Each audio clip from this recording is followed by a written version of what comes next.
Namaskaram. So let's talk about ninth chapter of the book Karma. Topic of the ninth chapter is Karma Yoga and the energy body. Earlier we are talk about Karma Yoga and the physical body and Karma Yoga and the mental body. So in this chapter I am going to talk about Karma Yoga and the energy body. Let's talk about the sutra first. It is not about performing miracles. It is about recognizing the miracle of the life that you are. So let's talk about the first topic, fixing the destination. I often say that there is only one thing I am really good at, making places and people crackle with energy. Everything else that I do, all my travels around the world, giving talks, conducting programs, initiating environmental, educational and cultural projects is incidental.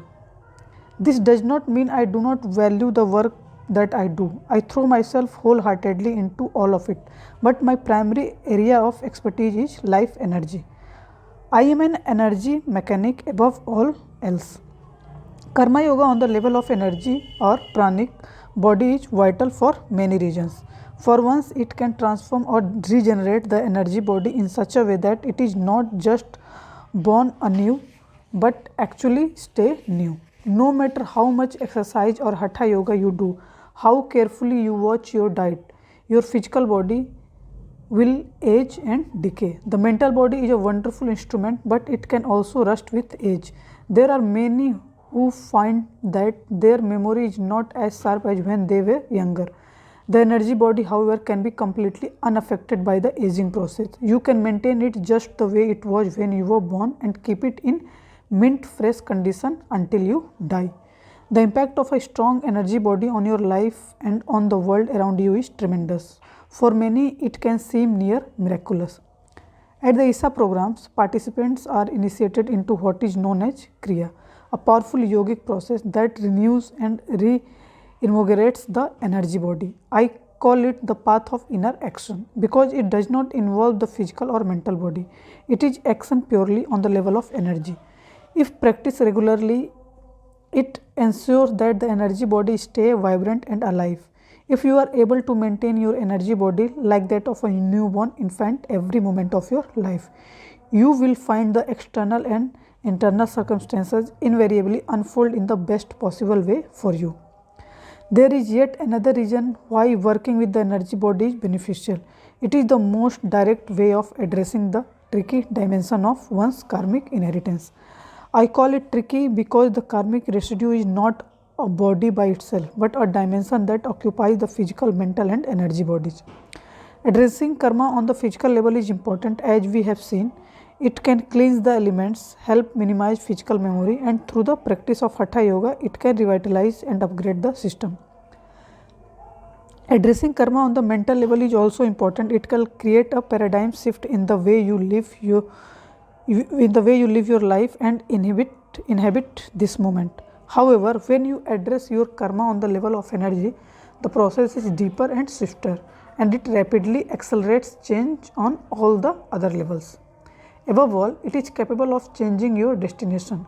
Yoga on the level of the physical body can bring well-being. On the level of the mental body, it can bring joy, equanimity and peace. But on the level of energetic, it ensures that you are heading only towards your liberation. If you do physical work, the physical body is exercised and will grow well. If you do mental work, your mental body is exercised and will grow considerably. Most people unfortunately never exercise their energy body, so it remains weak. This is why so many people in the world who have money, wealth, fame, even a social media following still feel insignificant. A yogi has no such feeling because their energy body is highly developed.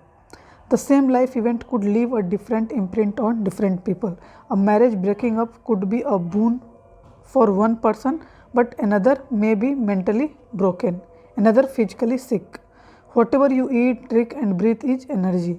Whether you transform it into physical, mental or life energy is up to you. Energy is neither created nor destroyed, it is only transformed.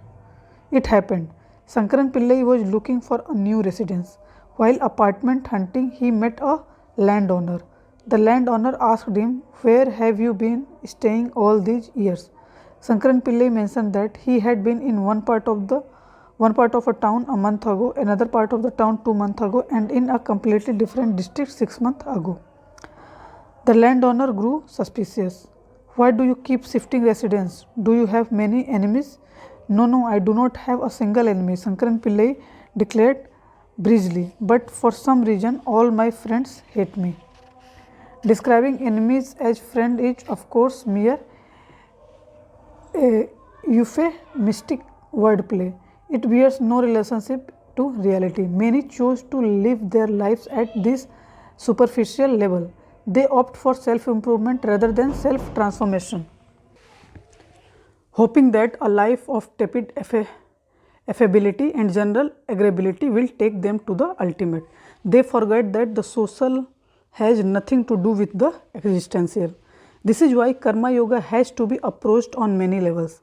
Merely working on the levels of the physical and the psychological is not enough. If you clean your mental slate of karmic substance, you may be appreciated socially because there is a certain peace, joy and sweetness about your presence. People may enjoy being around you because you have cleaned up your mind, but this is still does not change the direction in which you are going. You will still be influenced by the residual impact of the lifetimes of experience that lead you by your tendencies. Only if you begin to clean the energy body of karmic content will you begin to move in a new direction. Instead of being ruled by tendencies, you now begin to become a conscious being. The Kriya Shambhavi Mahamudra that I initiate people into during my inner engineering program is significant for this reason. It picks off the karmic material from the energy system and thereby changes your destination. It would be possible to devote the program to turning out pleasant human beings. This would meet with great social approval, but whether you are pleasant or unpleasant has no spiritual relevance. Once you transform the content of the energy body, the fundamentals of life will begin to alter. You are now hugely empowered to begin your march towards freedom. Next point is the yoga of heat and light. I am often asked by people how they can burn their karma. I tell them that burning karma is relevant only up to a certain point. It gives you the necessary clarity to look at life in an untouched, unclouded way and offered you a certain freedom from compulsions, anxieties and fears. But if you burn up your entire karmic stock, the physical and mental body will not be able to sustain themselves. For this reason, retaining the body is a perennial challenge for an enlightened being. For most spiritual practitioners, after some amount of karmic burning, it is best to perform a kind of sadhana that gives you a certain distance from the karma. The presence of karma will keep your practice going. At the same time, the practices give you a certain gap between you and your body and mind. This is the kind of person that is urgently needed on this planet today. Most of what needs to be done in this world does not get accomplished because people have no capacity to distance themselves from their karmic compulsions. Once you have a certain distance from the karma, it does not matter what kind of karma you have. Your karma adds colors to the world. In fact, the world is full of all kinds of crazy, unique human beings, and that is wonderful as long as they are not compulsive. If there are no compulsions, there is no good or bad, correct or incorrect way to be. Everything is part of the great colorful tapestry of life. Do not forget, compulsions can be of many kinds. Whether you smoke or drink or pray all day, your actions can still be compulsive. Whatever you do, if it is done with joy and gratitude, and if it moves you towards freedom from cycles, it makes all the difference. If a certain prayerful attitude grows within you out of your joy and gratitude, that is beautiful. It is the context, not the content of your life, that determines karmic accumulation. This is why the 8 limbs of yoga, Ashtanga Yoga as it is known, are structured in a particular way. The first 3 limbs, Yama, Niyama and Asana, are considered to be the fire aspect and are purificatory. The last 4, Pratyahara, Dharma, Dhyana and Samadhi, are considered to be the light aspect and are enlightening. The 4th limb, Pranayama, is considered to be the intermediate transitory step, combining both fire and light. So, there are 4 limbs which are associated with fire. There are 3 limbs which are associated with fire. These are Yama, Niyama and Asana. There are 4 limbs which are associated with light. These are Pratyahara, Dharma, Dhyana and Samadhi. And eighth limb pranayama is a transitory step which connect these two, heat and light. Yama and Niyama are simple guidelines, the do's and don'ts on the spiritual path, such as non-violence, commitment to truth, not stealing, not hoarding wealth, purity, cleanliness, practicer and so on. They create the right atmosphere for one's spiritual evolution. Once a person is enlightened, these do's and don'ts are of little relevance. When compassion within you is overflowing and divinity has come to the fore, no rules need to be prescribed. Human nature at this point knows exactly what needs to be done in a given situation. But these simple moral structures were identified for the benefit of those starting out of the path. Asana are of course to many physical yoga postures practiced by the seeker in a certain state of awareness. They are a way of manipulating your inner energies in a particular direction, a way of kneading the body toward a higher possibility. If you have ever made bread, you will know that the quality of the bread depends on how efficiently the dough has been kneaded. The quality of an earthen pot depends on how well the clay has been kneaded. Similarly, asanas are about elevating consciousness by thoroughly kneading the body. Here kneading is not N-E-E-D-I-N-G. Here kneading is K-N-E-A-D-I-N-G. Okay, that's why many a time I try to not just read out as kneading. I try to read out as a kneading so that you can understand the difference between the two. So when I talk about kneading, it means K-N-E-A-D-I-N-G, kneading. This is how deep the science of yoga is. It journeys from the outer to the inner, reminding us the working consciously on the physical level can alter the way one thinks, feel and experience life, and can ultimately lead one to higher spiritual possibilities. The fourth limb, pranayama, entails consciously working with the prana or life energies. It is the intermediate stage of both fire and light because it is both purgative and enlightening in nature. Pratyahara, turning inward, is a particularly important limb of yoga and is most challenging in modern times, when the world is more distracted by external stimulation than ever before. It entails looking at even the physical and the psychological as external accumulations and spells a complete withdrawal from body and mind. Dharana is constant, unbroken attention toward the inner, based on the premise that whatever you pay unwavering attention to is what you become connected with. In an age dominated by electronic media and a virtual epidemic of people diagnosed with ADHD, this limb too is more challenging than ever before. Dhyana is a state of immersion or meditation when there is no longer a divide between you and the inner world to which you have paid attention during dharana. Two have now become one. In the final stage, samadhi, one has dissolved into nothing. There is absolute equanimity because the discriminatory mind has subsided. The beyond now makes its presence felt.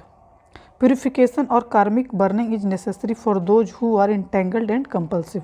Without that burning, most people will not be able to meditate. But once meditation begins, the path is no longer about burning. It is instead an illuminating process of creating a certain distance between yourself and your physical and mental dimensions. This is the journey to freedom.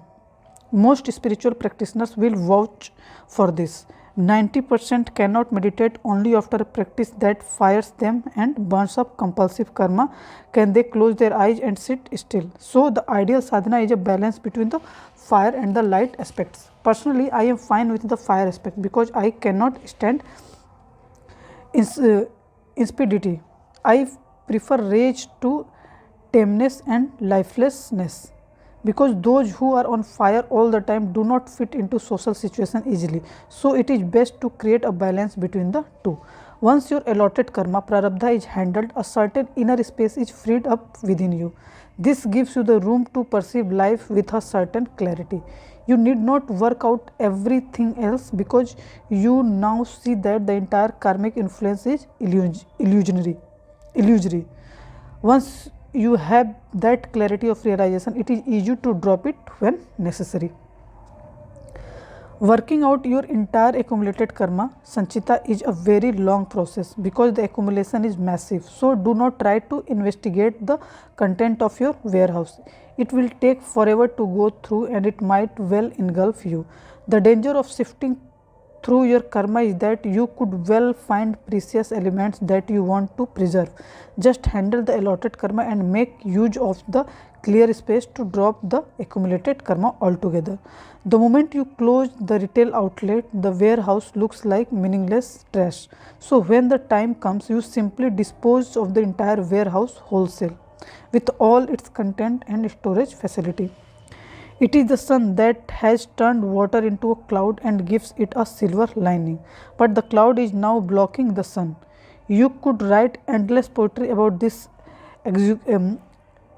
exquisite, exquisite silver laced cloud, but you will end up missing the sun. This is the nature of karma. As beautiful as it may look, it blocks the source of creation. There may be beauty in some aspects of karma, but do not forget the source from which it is sprung. The source may be no thing, but implicit in it is great possibility, the possibility to become everything. Let's talk about important sadhana associated with this. While every kriya requires an initiation, there is one kriya that I offer that requires no initiation, that is the Isa Kriya, a simple daily practice that enhances health, dynamism, material and spiritual well-being, offers a means to cope with the hectic pace of modern life and empowers one to live life in its fullest potential. It is a reminder that there is much more to us than our body and our mind. Those who are interested in exploring this three-stage practice will find it on the Sadhguru app, isa.sadhguru.org.app. So you can find this practice on the Sadhguru app. Now let's talk about the next topic called karma and the alignment of bodies. I am often asked what my message is as a guru. It amuses me because I have none. I tell people, you are not studying with me. I have nothing to teach. I want you to get lost. I want to invite you to that place of borderless ignorance that the ancients have called enlightenment, and the only way to get there is to lose yourself. There is no other way.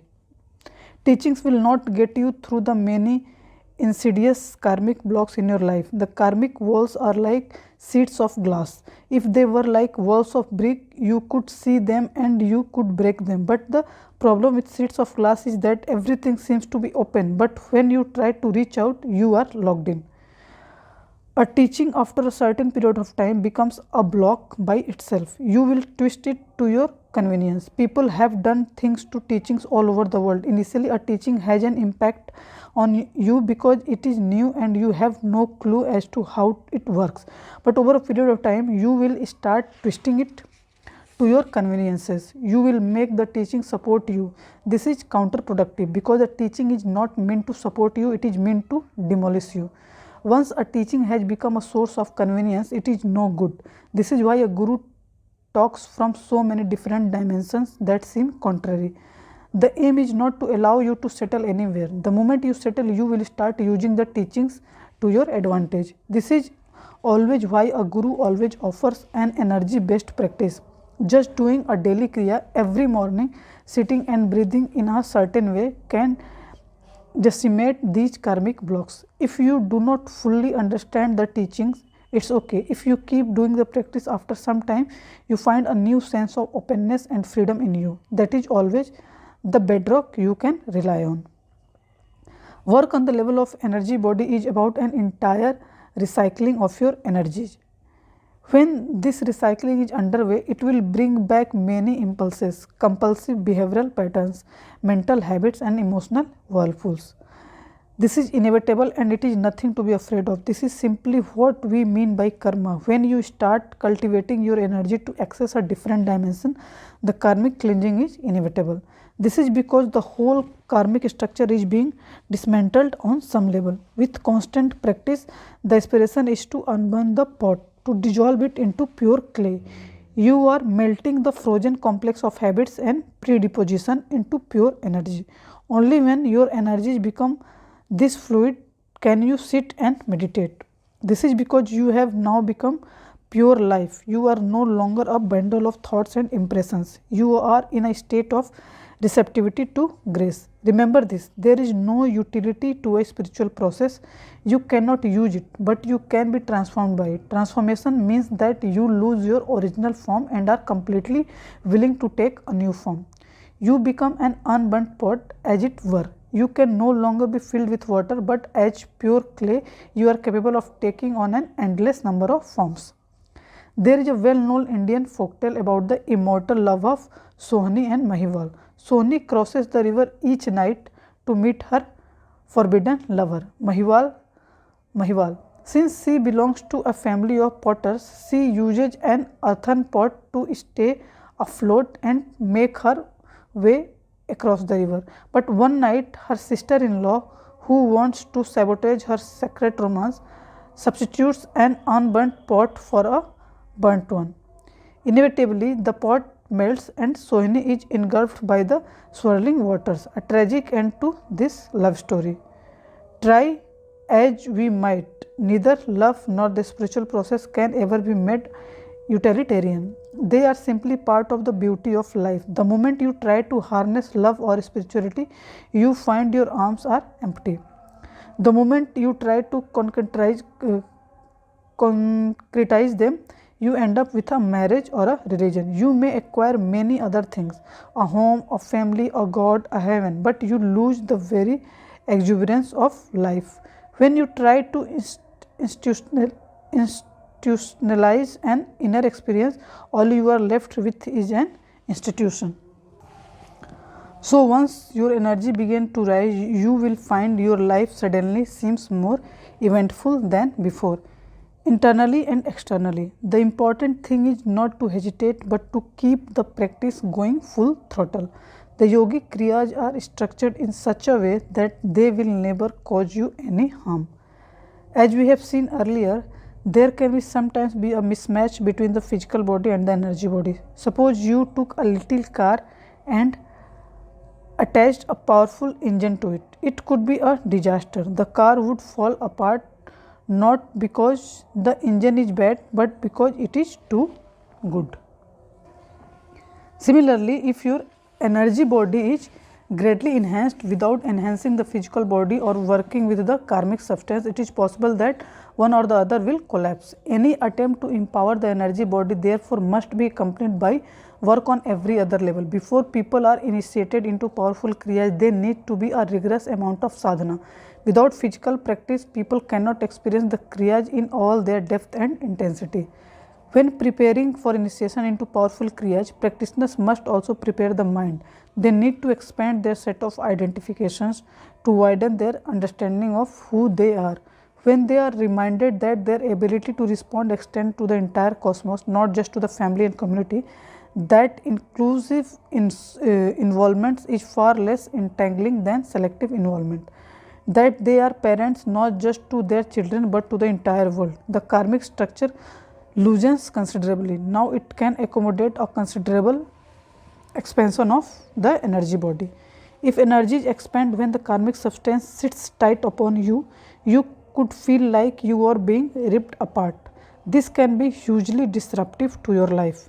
If you are not able to endure it, an enhancement of the energy body is pointless. It is ideal, therefore, to expand the karmic structure in such a way that it is able to withstand the intensity that arises in the energy body during Kriya Yoga.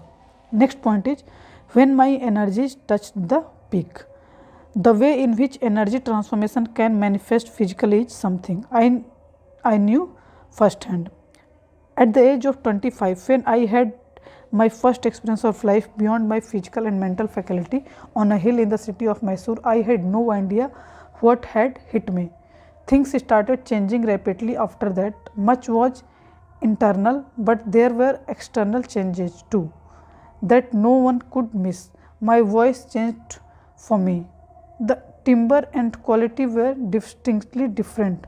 The quality of my gaze, even the shape of my eyes seem to change, and my gait are dramatically altered.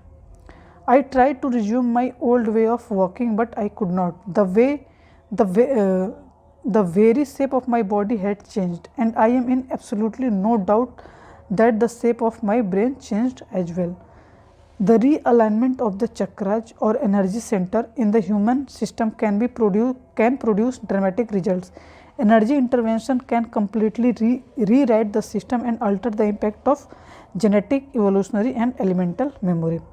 It is these dimensions of memory that unconsciously restrict us in many ways.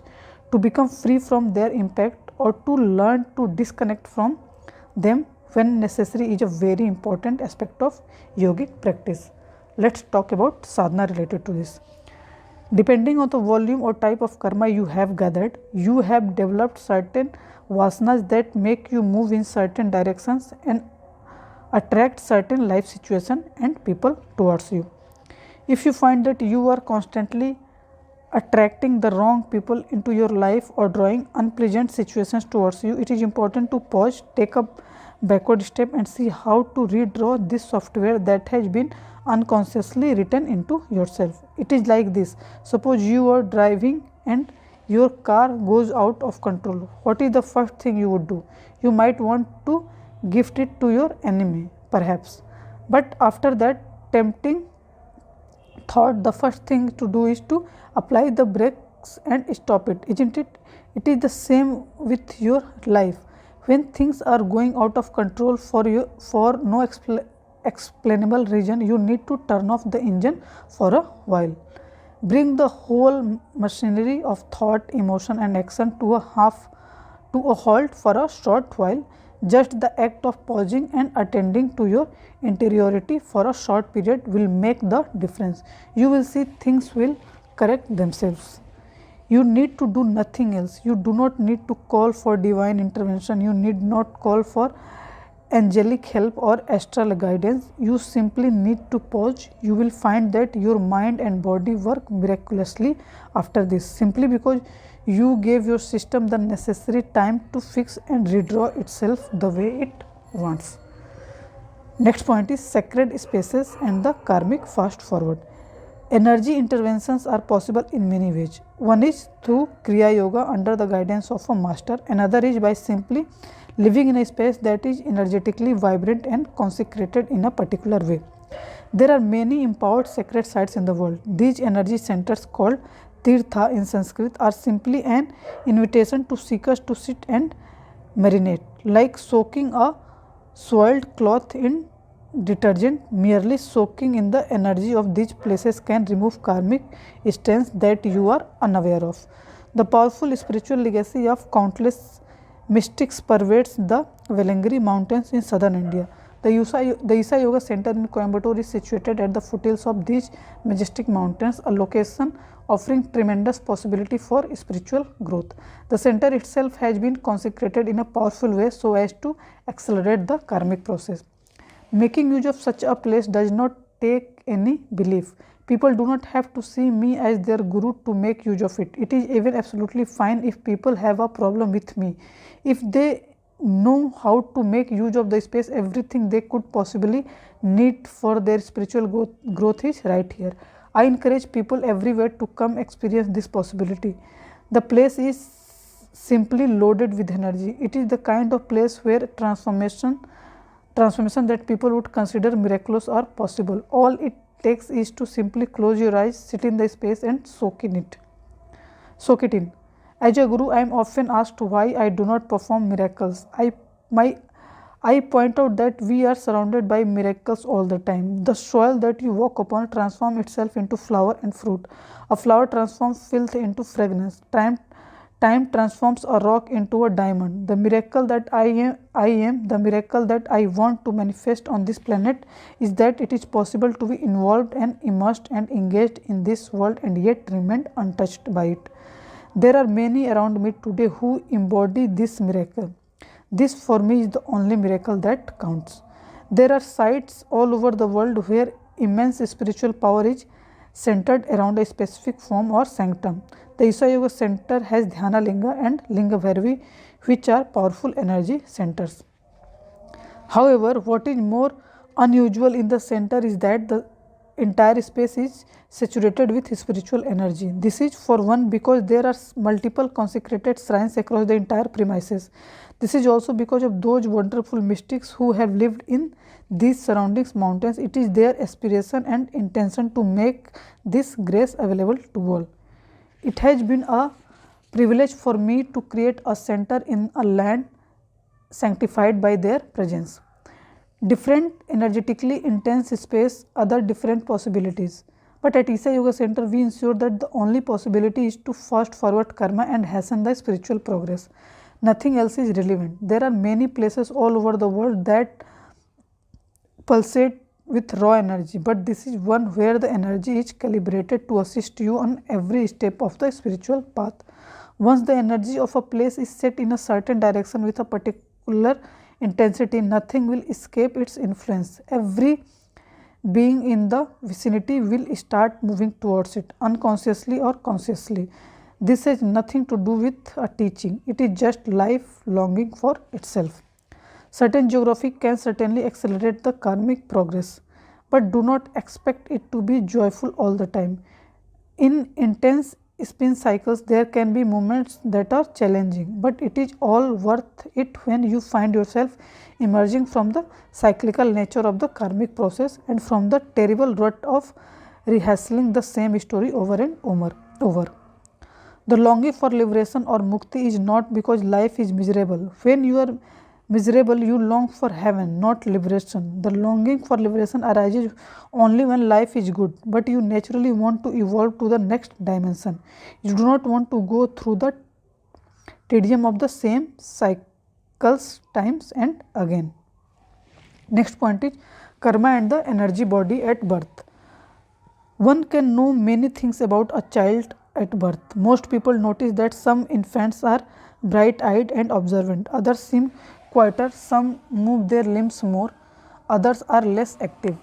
Traditionally in India, within the first 11 days of their child's birth, parents often took the infant to a yogi or seer for a blessing. This is because the karmic substance is still fluid at this stage. Before the baby's personality begins to get consolidated, they want a blessing that can ensure that the child's life journey will be a smooth and seamless one. The actual karmic journey begins even before that, somewhere between 40 and 48 days after conception. The karmic fiber begins to tighten. It is like a spring coil.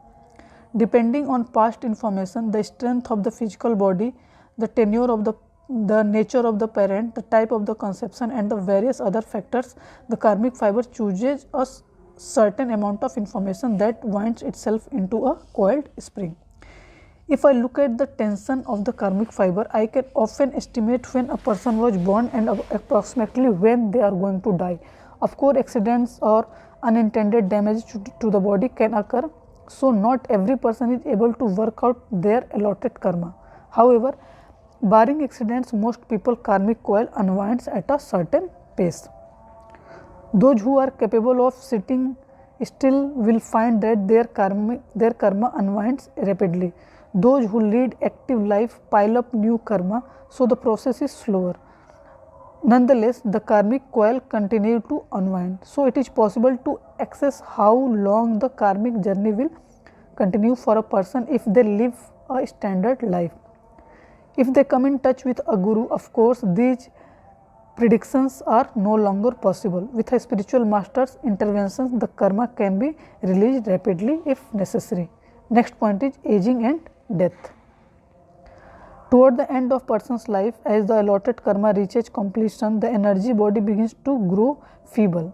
As a result, the physical body grows increasingly feeble as well, and the capacity of the energy or pranic body to hold on the physical body recedes. As the information runs out, life slowly peters out. Physical life begins to lose its intensity.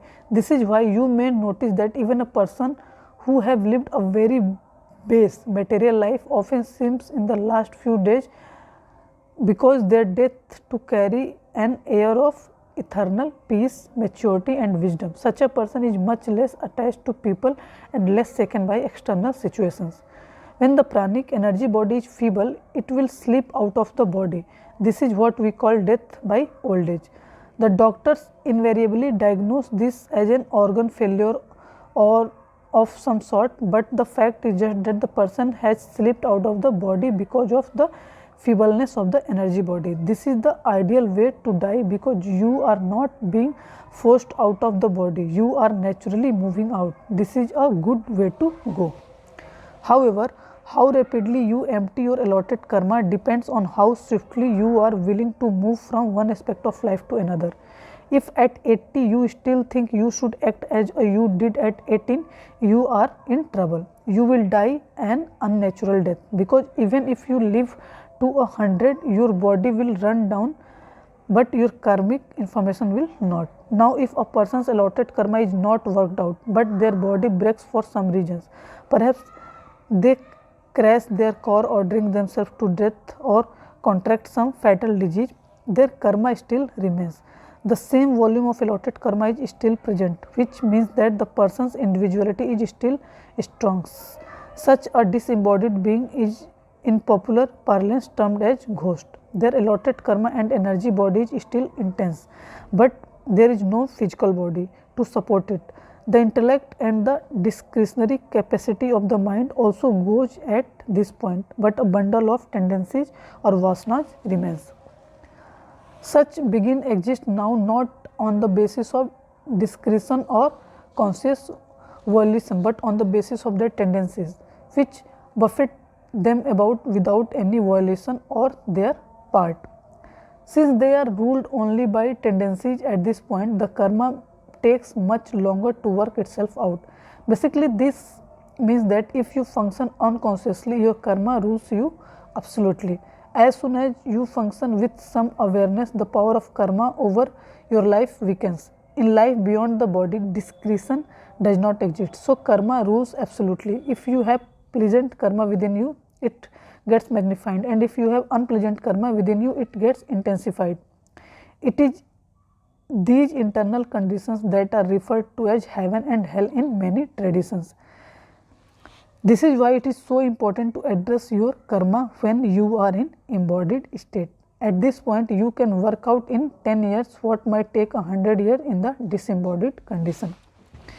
Even today, there are tendencies that are pushing and pulling you. This is why the word responsibility is so important. It is your responsibility to exercise the choice every moment of your life, either to follow your tendency or to make a conscious decision.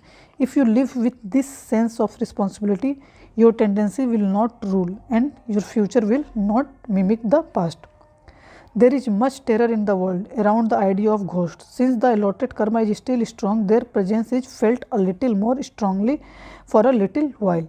The more sensitive may be able to sense this, but there is nothing to fear about their presence. Think of a ghost simply as a person like you who happen to lose their body. You are also a ghost, but with a body. Not much of a difference really. A ghost with a body can cause much harm, as you know, but a ghost without a body has meager capabilities. Next point is karma and memory loss. Modern medicine has made it possible for us to live longer than a previous generation could have ever imagined. This is wonderful. However, to lengthen the life of the physical body without taking care of the karmic fiber is lopsided development. We now have a certain mastery over biochemistry and are capable of using medicine and surgery to prolong the lifespan. But the rub is that modern medicine knows nothing about karma. This is one of the reasons for the upswing in the number of older people losing their mental faculties. The hardware is fortified and strengthened, but no software exists. This is like having a dumb computer capable of existing in its materiality but incapable of functioning. The advances in medicine are not to be derided. Much has been achieved. However, without new karmic substance, the body is an empty cell. Even if you replace a heart, a kidney, hips, shoulder, elbows, and every other moving part of the body and create a new bionic individual, the human beings cannot function without karma. If our pursuit of external science and technology were accompanied by a pursuit of inner well-being, this would be less of an issue. But enhancing the physical without finding access to the non-physical dimension is the fundamental problem. Once you know how to open up the warehouse of accumulated karma, that means sanchita, you will actually be able to generate more than enough software. Even if your physical body were to endure for 1,000 years, you would not lose your mind, because there would be software enough to sustain it. If you cultivate the spiritual life, you would have another option too. Once your software start diminishing, you would have the freedom and balance to know when to shed your hardware. In other words, you would know when and how to walk out of the physical body. You would exit before you evacuated. Next point is samadhi, reaching the summit. For the yogic practitioner, as the intensity of practice increases, the energy starts moving upward. Now the contact with the physical body becomes minimal.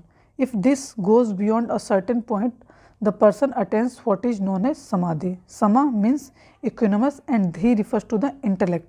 When you reach an absolutely equanimous state of intellect in which you are unable to distinguish between the concepts of you and the other, this and that, here and there, you have reached a state of samadhi.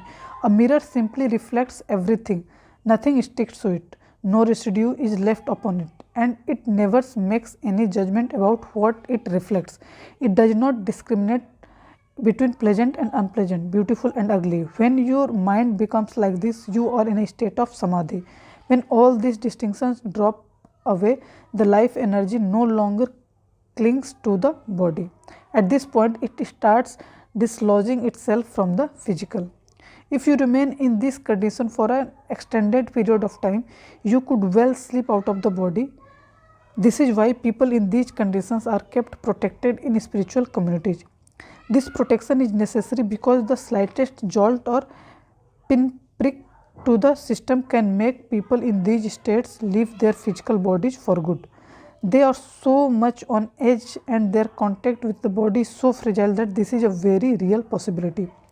While many have exited their body in such a state, other yogis want to root themselves in the body and still experience the freedom of not being in it.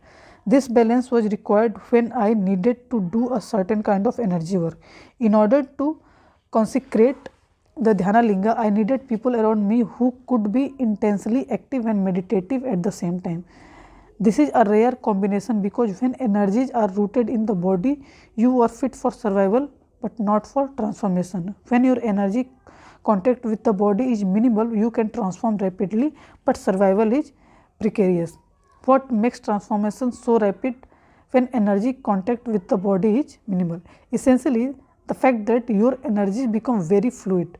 Now you can take your life from one dimension to another with ease. It is like the earthen pot that I mentioned earlier. It becomes rigid once the clay is burned. Karma is similar. It is so deeply imprinted on the psychological, physiological and energetic level that it keeps manifesting itself in a million different ways. It has backup systems everywhere. So if you want to unburn the earthen pot and make it a malleable ball of clay again, you have to do some intense energy work. During the Dhyana Linga consecration, we had people whose physical contact was so minimal that it was almost like having pure clay again. Now the options are many. You can make 10 pots into one big pot, or you can make 25 pots out of them. So when energies are so malleable and fluid that they are no longer stuck to one particular form, it allows for several transformational and creative possibilities. For the yogi, the ultimate aim is Mahasamadhi, or ultimate dissolution to the limited identity. This means a voluntary relinquishment of the physical, mental and energy bodies. There is nothing life denying about this. It is instead about giving up the limited for the unlimited. You could think of it like this: instead of sitting on the Beach, you choose to become the ocean, you choose to move from limited pleasure of the unfathomable ecstasy to boundless existence. A yogi of great accomplishment will dissolve most of his karmic load, keeping a small volume that can be worked out just before his final exit. However, there are also yogis who walk the path of love and devotion, or bhakti as it is called. Such people are able to live through the sheer intensity of their emotion. Such people have not dissolved all their karma. Indeed, their longing is itself a deep karma. The intensity of their emotion, however, enables them to distance themselves from their karma. When such a person attains Mahasamadhi, the karmic structure will endure for a while without any etheric or bliss body inside. It is like an empty cell.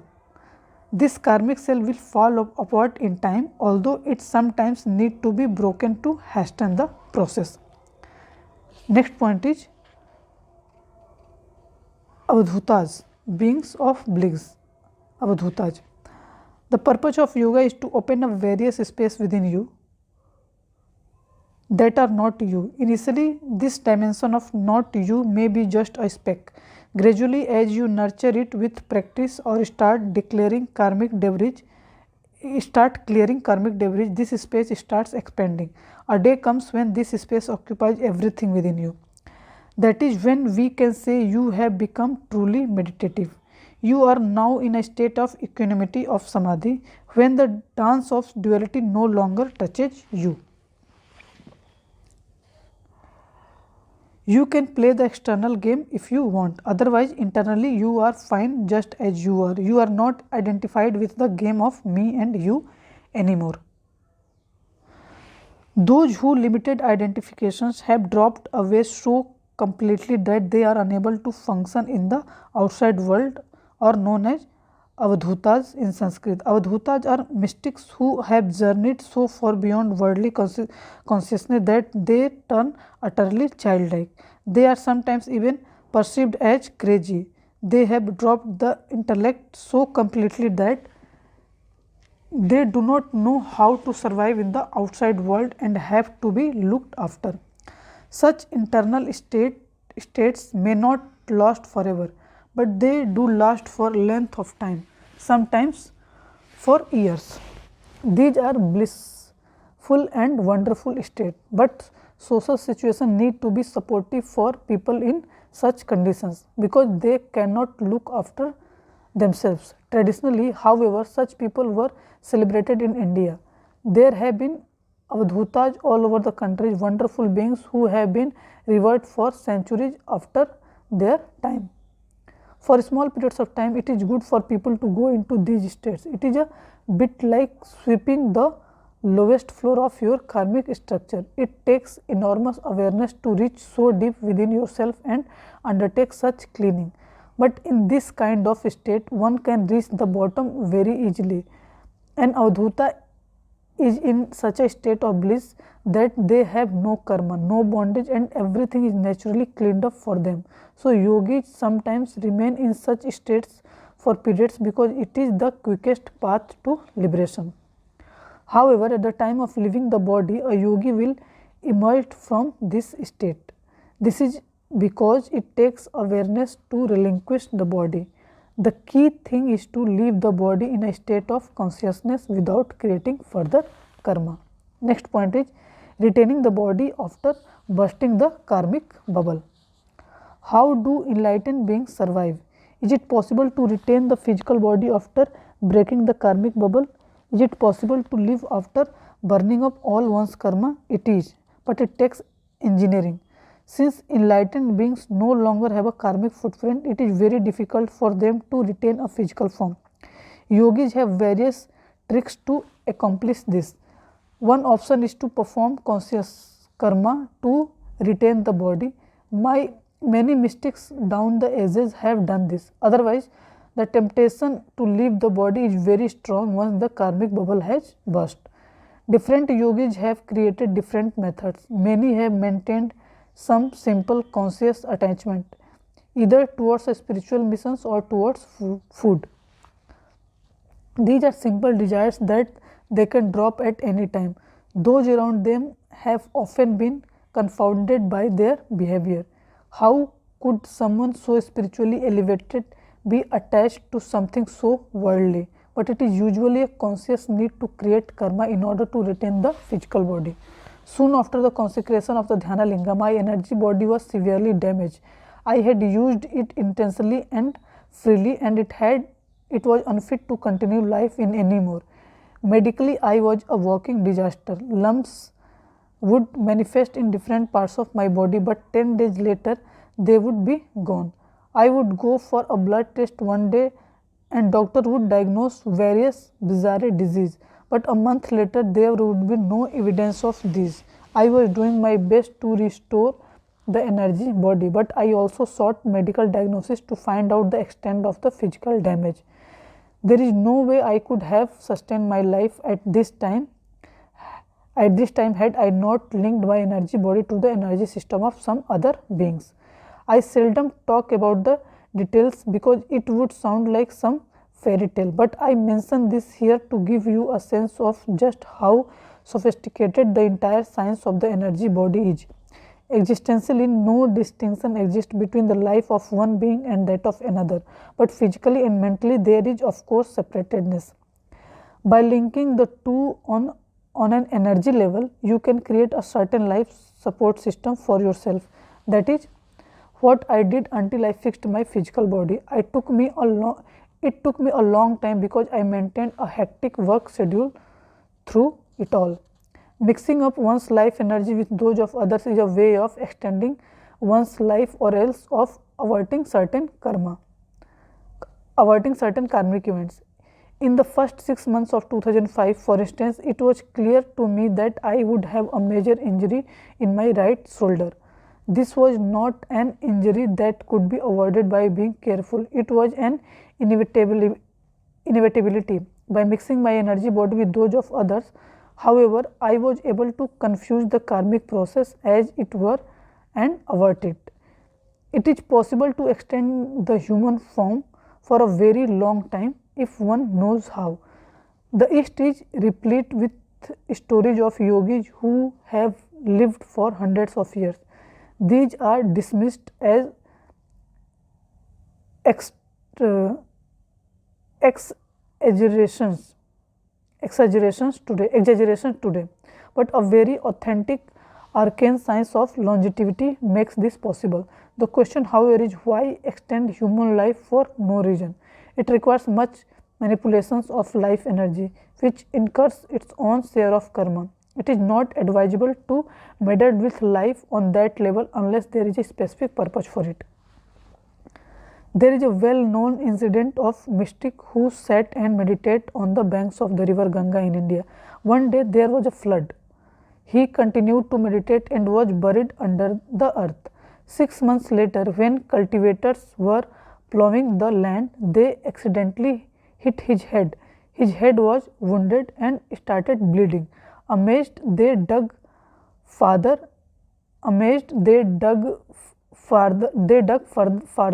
and found the meditative yogi. He simply got up and walked away. Now this yogi was hibernating underground in an altered state of consciousness in order to extend his life. He knew his physical body had come to its end. At the same time, certain karmic bondages remained. He did not want to give up the physical body and return once more in another lifetime to work out his karma. So he decided to extend his life for a while so he could finish his allotted karma once and for all. Next point is system of energy healing. Energy healing systems have grown very popular in the world today. Many take on them in unambiguous, while the intention to help others is laudable one. It is juvenile to think that you can heal someone else because you have learned to harness a little energy in your hands. What most people do not realize is that when you heal, you are only appeasing the karmic effect. You do not have the capability to take away the cause.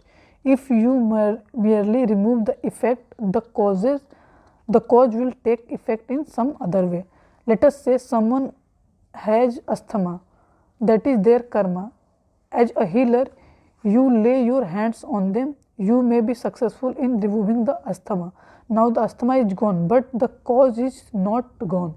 It may manifest itself in some other way. It could become an accident or a heart attack. So do not ever seek to remove the effect. The effect is only an indicator of a problem. By merely erasing it, you are only enabling the seeds of the problem to manifest in some other way. When there is pain in the body, for instance, it is an indicator that something is wrong. Pain is an opportunity to bring awareness to your system so you can investigate what is wrong. But if you simply pop a painkiller without attending to the cause, the mainspring of the ailment will keep growing, and one day it will strike even harder. The only way to remove a cause is to take it upon your system. There was a time when I was doing this because the people I wanted to do some intense energy work with were stuck in certain cycles. Those 2 years I was a very sick man. One day I would have an illness, the next day I would be completely healthy. One moment I would be all right, the next moment I would be so ill that people would think I was about to die. These fluctuations happened simply because I was throwing my life energies around liberally to create a certain basis for the work I was doing. But today, it is only on rare occasion that I do this. I intervene only if I see that the person has dropped every identification and has only some small niggling karmic issues left. This intervention is just to give them the needed push towards their destination. Otherwise, as a guru, I never interfere with the karmic process. I simply help hasten it. I have pointed out the dangers of working with energy to any number of self-professed healers. Many who have looked closely at this work have given it up. Those for whom it is a lucrative livelihood have continued. If you are offering psychological solace to people, it is fine, but if you are healing people so that their ailments are actually going away, it is dangerous. I invite healers to observe their patients. They will find that anywhere between 6 months to 2.5 years, their patient will go through some other upheaval in their lives. It will not stop there. If the first upheaval hits them in the first 8 months, the next will come within the next 3 years. If this second upheaval hits them within the next 3 years, the next will come within 5.5 years. If you look out for the dates, you will see that these upheavals will occur with almost mathematical precision. But if the first upheaval hits them within 3 months, it will rapidly work itself out over the next 3 years. There are various patterns to these upheavals. When I meet someone who is going through an upheaval right now, it is not difficult for me to know when it is going to hit them again. I do not predict doom for them, of course. Instead, I might say, why don't you meditate? Or why don't you do some hatha yoga? If you do some spiritual practices, you can handle the problem from within and minimize its impact upon you. You will also find that if you try healing others within 9 to 11 months, much suffering will come to you. The suffering need not to be in the form of physical calamities. It could be psychological as well. Now if your attitude is one of absolute equanimity, it does not matter to me. Even if tragedies strike, go ahead with your healing. But do not forget you are catalyzing calamities for the other persons as well. Also, what you might see as mere pain in someone else is also sometimes fuel to help them grow. It is unfortunate that many people lead frivolous and superficial lives until their lives are touched by pain. Do not think you are always helping them by elevating it. Instead, help them go beyond it. The ultimate guidance you can offer is to help someone transcend their suffering. This is what the great sages and mystics down the ages have done. They remind the world that there is a way out of suffering. Even if there is pain, there need to be no suffering. The ability to see This difference is the supreme human attainment. It may seem cruel, but it is actually the best thing that you can do for anybody. Why? Because you are offering them not temporary relief but a permanent solution. Many people who follow some spiritual practices gain small capabilities such as the ability to heal or tell the future, but these are of no spiritual consequence. In the higher level meditation progress, in the higher level meditation programs I conduct, some people are able to acquire certain supernormal powers or siddhis, as we call them in Sanskrit. However, as soon as I see these powers, I push them back immediately, even if doing so disturbs a person's trajectory of growth. As a guru, I do not support siddhis, I destroy them. I am not interested in miracles. I put a halt to such capability right away, because if a person acquires these powers, they will no longer pursue the spiritual path. They will set up their circus, try to make some money or acquire fame and make a business out of it. Do not try to become a franchise for cosmic energy, and do not try to become a miracle worker. My only aim is to help you recognize the miracle of the life that you are. Everything else is a distractions. Let's talk about important sadhana related to this. It is important to remind yourself as often as possible that everything you consider to be yourself is an acquired identity. One simple way to approach this realization is to make sure you are physically exhausted every night before you head off to bed. You will always sleep well and deeply. Many superfluous ideas about yourself will fall away, and so sleep of this kind can also be karmically rejuvenating. But there is a more conscious exercise you could perform. Every night, sit on your bed, preferably cross-legged with your eyes closed. Remind yourself that all memory is accumulated. Everything about you is acquired. Your ideas of nationality, race, religion, all your relationships of like and dislike, love and hate. Slowly, gently start setting aside everything with which you have a relationship. This could mean setting aside people as well as your material possession.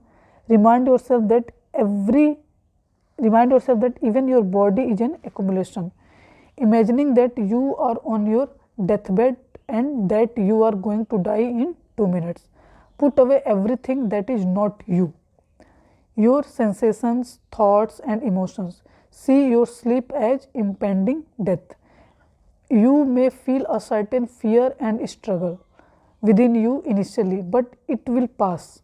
Leave your body sitting and simply lie back with your eyes closed. Simply lie back with your eyes closed. Go to bed like this. If you do this each night, a great deal of karma can be worked out each night. If you fall asleep as if you are dying, you will see that your karma barely has any impact on you. You will find over time that you are moving from compulsive behavior to a conscious existence. You will be reborn daily. So, this is the end of chapter 9. This is a very beautiful and very important chapter about the energy aspect of the life, and how you can apply through sadhana, how you can apply this in your life. So, I hope you learn this chapter, you enjoy this chapter and gain some perspective, some knowledge out of it. So, keep learning, keep growing, do yoga, do meditation and be joyful. Namaskaram. Thank you.